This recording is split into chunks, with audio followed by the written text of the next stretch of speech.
I'm Shannon Exum, co-founder of Team COVID Long Haulers. Find out how my family survived a near tragedy caused by COVID, how we're handling the ups and downs, and how we're learning to thrive in new ways with long COVID. Be sure to visit our website at teamcovidlonghaulers.org. In this episode, we'll talk about Travis coming home from the hospital and his ongoing battle with COVID long haulers.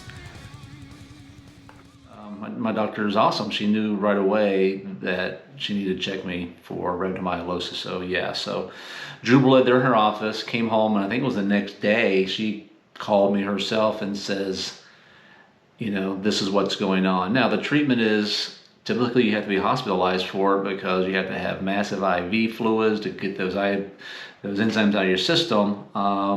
Because if it doesn't, then that causes other significant or serious problems. So anyways, and my numbers were off the chart high, which again is typical of rhabdomyolysis.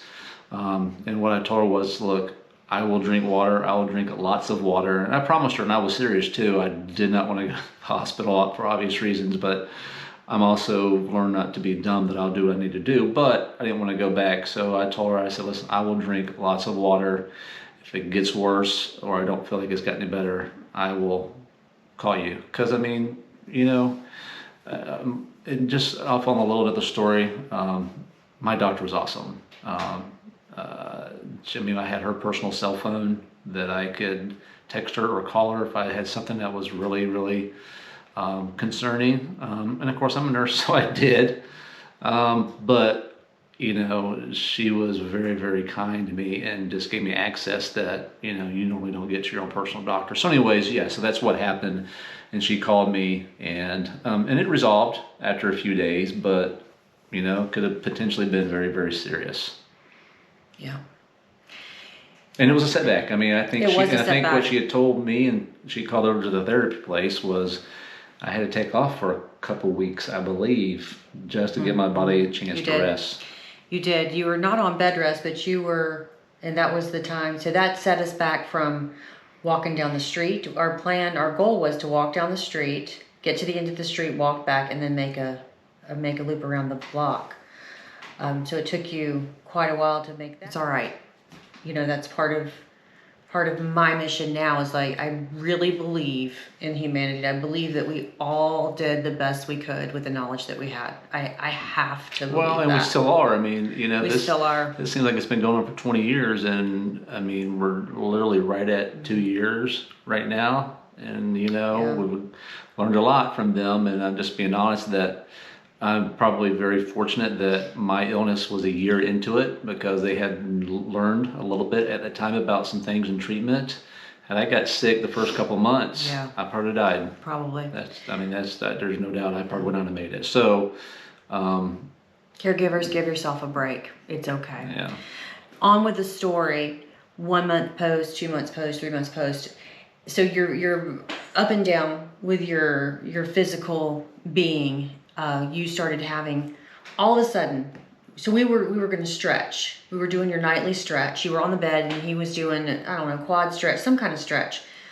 All of a sudden, you got this horrible, excruciating pain in your chest. Mm-hmm.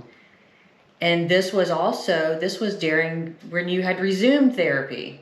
After. Yeah, I don't remember when. But you were still in therapy, because I had to call the therapist and say, we can't come. His chest is just hurting too badly. Well, everything always seems to happen on Friday or Saturday, right? Seriously, if you're going to get sick, it's on a Saturday. So, you can't call your doctor real quick. And who wants to go to the ER? So I remember, I do remember a lot of specifics of that. That was a Friday night. And it was severe pain, and of course, first thing you think is it's your heart. Mm-hmm. Because it was very, very painful.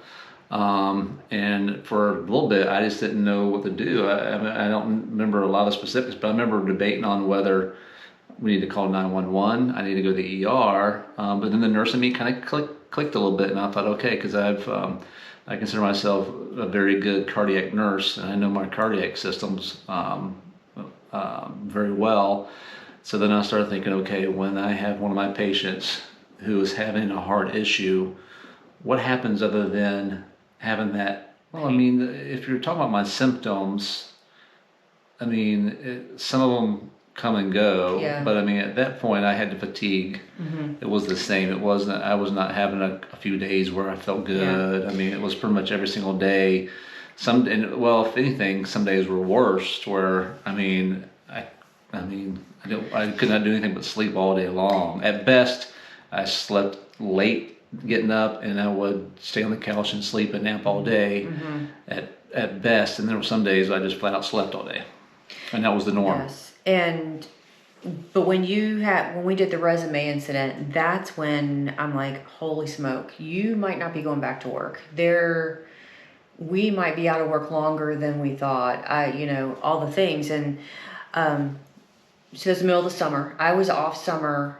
I was out of work. That's the thing. Well, you were teaching, so I was teaching, was so off. school was out, and I didn't see what you were doing every day. And then I get home. I'm home every day with you. I'm like, what is going on here? This is not normal. At this point, this is not normal.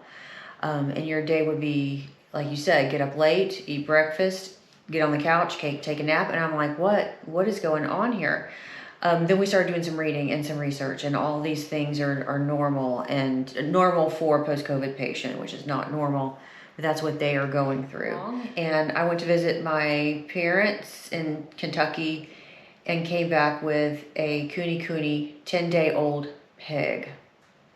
That happened. And I remember thinking when I went there, because my dad wasn't feeling well. He didn't have any of the stuff that we're talking about now, COVID, but he wasn't feeling well. My stepmom wasn't feeling well.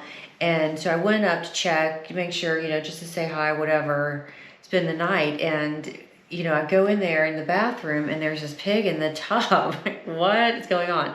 So long story short, I picked up Tony and just gave him a little hug and held him for a minute, and that was it. Well, he was the runt, and the reason why he was in the tub was because his mom, how you want to say that, His mama, yeah, rejected him because he was the runt, and so they had him in the tub and was feeding him because he was going to die.